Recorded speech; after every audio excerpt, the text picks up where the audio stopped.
今天介绍的是红外线遥控暴走恐龙模型，超逼真的机关以及动作，加上模拟的叫声，玩起来非常的有趣。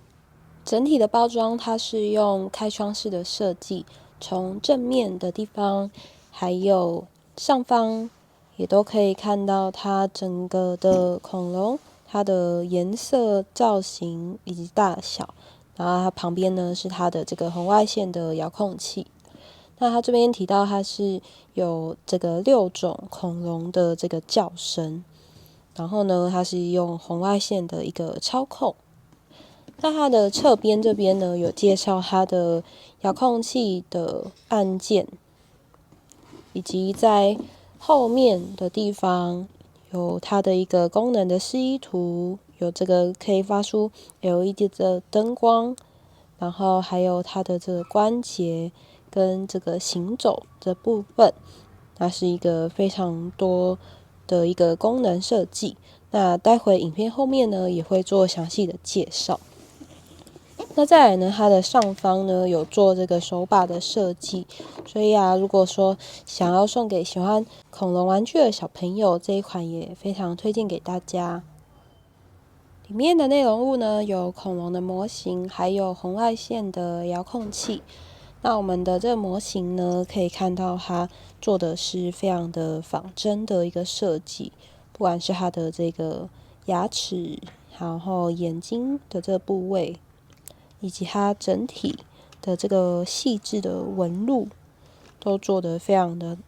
精致。然后它的这个尾巴的地方以及后脚都是可以去转动的。我们可以看到它这边有做很多的这个螺丝，那包含它的脚掌这边也可以去动。那这是它待会我们在介绍它行走的时候，就会看到它这边后脚呢就会去做这个前进或是后退的一个动作。那尾巴这边它是可以这样子，它也会这样子转动。而至于前脚的部分，可以看到它的这个底部这边还有做这个辅助轮，两边都有，这是帮助它在前进的时候来去做的这个滑行。然后后脚它是有做这个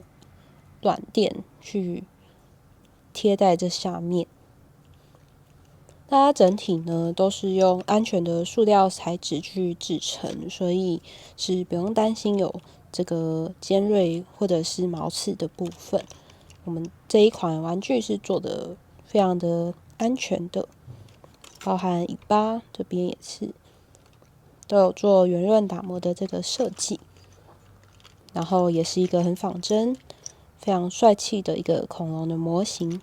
那再来就是我们的红外线的遥控器，那它操作非常简单，而且只有就是上面这几个按键。那待会会做这个详细的介绍。然后握起来呢，这个大小也非常适合小朋友。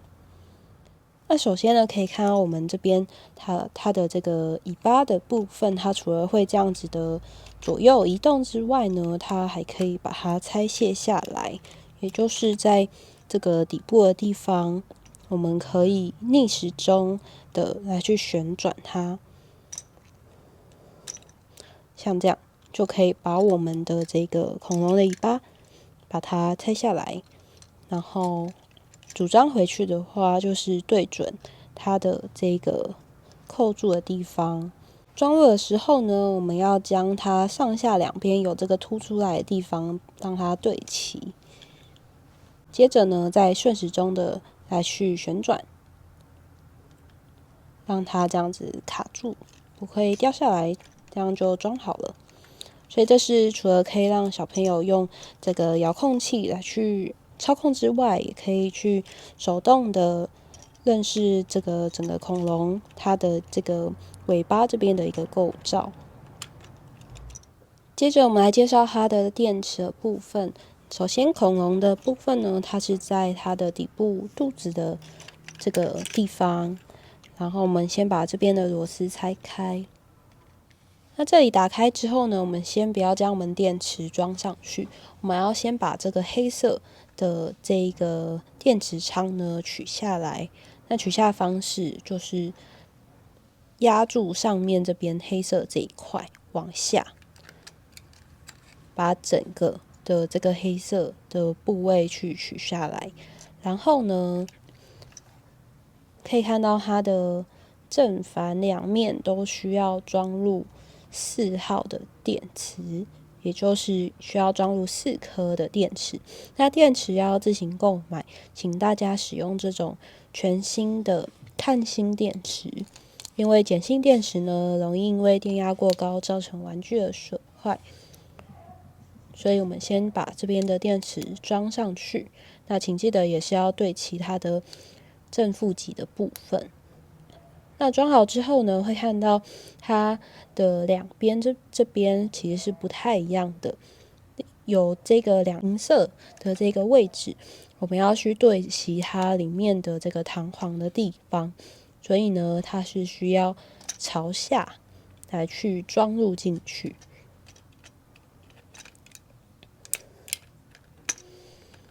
让它扣紧在这个电池仓里面。接着呢，再把我们的这个电池盖盖上。再来是我们的遥控器，遥控器它的电池的位置在它的背部这边。然后我们也是将螺丝拆开。那里面这边呢，它也是要使用4号的电池，那一样电池要自行购买，请记得使用这样子的一个碳芯电池。然后呢，装好之后就把电池盖来去盖上就可以了。现在我们装入好电池之后呢，我们要先开启在恐龙的底部刚刚装电池的这个旁边这边有开关的这个按键，我们要把它转到 on 的这个位置。那开启之后，它会有一小段的一个恐龙的音效。接着呢，拿出我们的这个红外线的遥控器。那我们刚才开启了我们恐龙开关之后呢，这边它就会自动的开启。所以如果要关闭的话，就是再按一次，它就会就是按下任何的按键就没有办法再去操控。所以这时候呢，我们要再按一次开启。然后呢，它的前进的按键就是往上的这个地方，那这是让我们的恐龙可以往前进。那可以看到它的这个脚的这个地方，它就会这样子转动。然后前进的话，它会透过这个前脚的辅助轮来去前进，而它的尾巴呢也会跟着晃动，这样。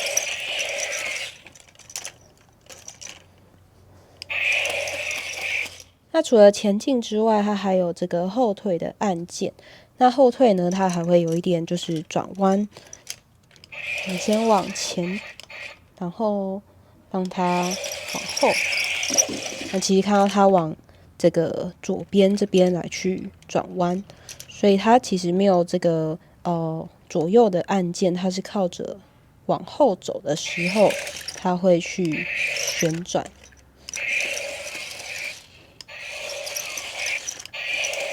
可以看到它现在变成是往右边行走。那再来左边这边呢，是一个喇叭的一个图案，是它的恐龙的叫声。那它叫声呢，会从这个地方来去发出。那它总共有6种不同恐龙的叫声，在它的一个包装上面这边有提到，然后在我们商品的图片上也会提到。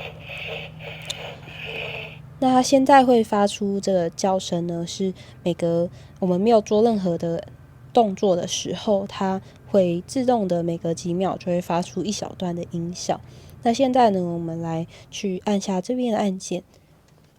给大家听听看不同的恐龙的叫声。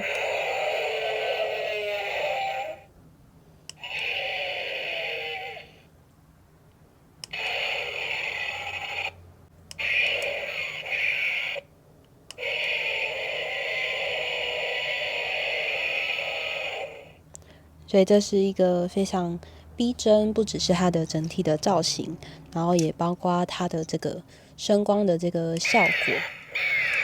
都非常的逼真。那可以看到它的嘴巴这边是会有这个蓝色灯光发出。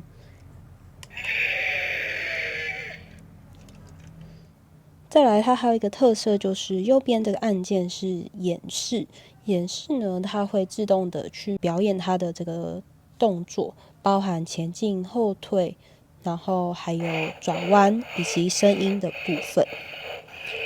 那它除了可以按这边的按键之外呢，你也可以去按下在它的这个背上面有一个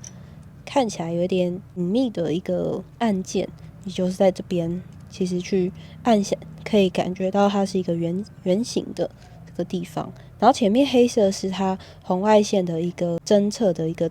位置装置，所以不管是按下背上这边的按键，或者是遥控器上面的这个播放按键，它都会去自动的去做表演它的动作。那现在我们示范一次给大家看。它会先往前走，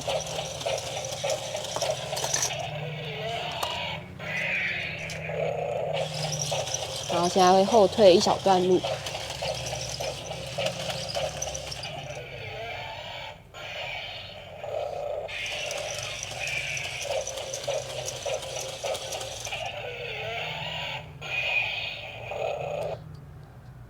那刚才可以看到按下这边演示键，它会是先往前走一段路，然后再往后走，接着呢再往前走，然后也会听到它的这个恐龙的叫声。那再来呢，它的这个背上这边也有它的演示的键，是在黑色按钮的后面这边有一个圆形的按键。那它这边的演示键呢，它只会往前走一段路就会停止。那我们示范一次。